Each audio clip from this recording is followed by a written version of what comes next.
Outriders demo. This is my part 2. Now we're playing with power. Definitely powers.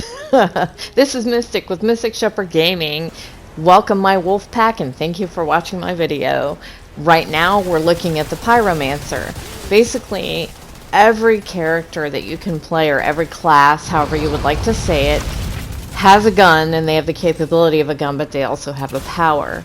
They are considered altered, or they are altered by whatever has altered them on this planet. So this is the first class that I played, so of course here I am shooting the gun and not even thinking about the power.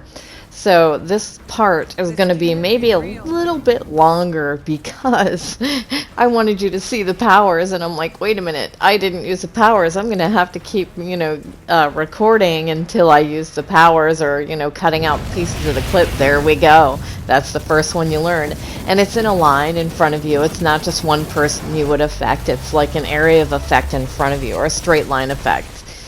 You can see that these guys in this game, they're flamethrowers, different things like that. It is reminiscent of a game that I've played before, but I am not going to make a comparison because I like this game better than the second game that I'm referring to that came out. So, you can see I'm like, died. Okay, yeah. Maybe I need to rethink this. Wait a minute, this is where I'm thinking, oh, yeah, she has powers. Let's use the powers a little bit more. See, and I realized here, I missed a chest, so grabbing the chest, okay, the gun is a little bit better. And again, I want you to, so it's like a shotgun. So here we are, take 2. But it is a good distance shotgun, so, it's doing a little bit better for me. The effects, oh my gosh, are so bloody. Definitely don't let your kids watch this unless you let them watch blood and gore. Don't let them, if you see that they're watching something like this and you don't let them watch blood and guts and things like that, turn it off. But again, I'm not against it, especially for adults, and yeah, I think they're actually pretty cool. So, you just don't want your kids to get nightmares, is my point. So here we are, take 2. That's right. You killed me before, guess what? I'm gonna kill you. You're already half dead. This is funny. Or knocked her out, whatever you want to say. She's running. It's like, really? How can he still be getting her? I mean, and in this game, just a heads up, if you're on fire, stop, drop, and roll. It holds effect here too. Stop, drop, and roll. You don't have to stop so much, but I think it's funny because, you're taught that in life. If anything that you're wearing catches on fire or whatever, if you catch on fire, you stop, drop, and roll. Well, same thing. So here we are on the Trickster. And the Trickster, normally I'm not good for up close and personal, but this was actually pretty fun. The first part of it, okay, not quite as much. And this is where I've actually had played a little bit, and I realized you can run and press R3, and then you can, use the power. See, and I'm realizing, wait, you can be standing next to him and hit R3 too. See, and that's awesome. But running up to him, it's like leaping and going, bam! That was a blast, man. That was a blast, and you can do that with every one of the powers. Just so you know. So here I am getting just more familiar with the game, more familiar with fighting. Of course, I'm showing you almost in the same areas because, I want you to see what it's like with 1 and then 2 powers. I don't know if I have 3 in any of these, but, we're moving forward to the flamethrower dudes again. And I'm showing you, I think I am going to go just a little bit past that and show you the next power, which she doesn't get for some reason. I don't know if I blow through this one, but I had to get to another part just to show you the next power, which is pretty cool. And I didn't know how to use it initially. I'm like, it's basically a bubble. Look at that. And I'm standing there. Had I not realized, look at all those bullets. Look at the effects. How awesome is that? But, basically I should have been, or no, not basically. Yes, I should have been where all those guys are and hit that bubble because they'd all would have been stuck in that bubble. So it's really cool. So this is the Trickster. You know, the next spell that you get or the next move that you get, you actually teleport behind whomever, you know, and you can then, you know, you show up behind them, you know, facing their back. So there's definitely benefit to that.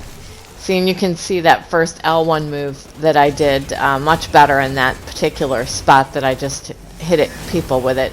See, and you can even be on the, I was wanting to show you, you can be on the other side of crates and things like that, and it still impacts them. Here we are, and this is where I'm like, okay, the bubble's back up. I have two guys right here, and bam! Okay, now they're stuck in my bubble. Let me hit L1. Look at that. Awesome, right? That is just so cool. And here's the Devastator. The Devastator is the tank in the game. So I'm kind of in the same area that I was just in, but also with my tank, you know, or the Devastator.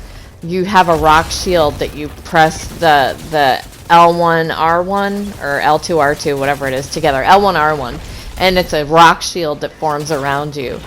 And then of course, you know, here I am.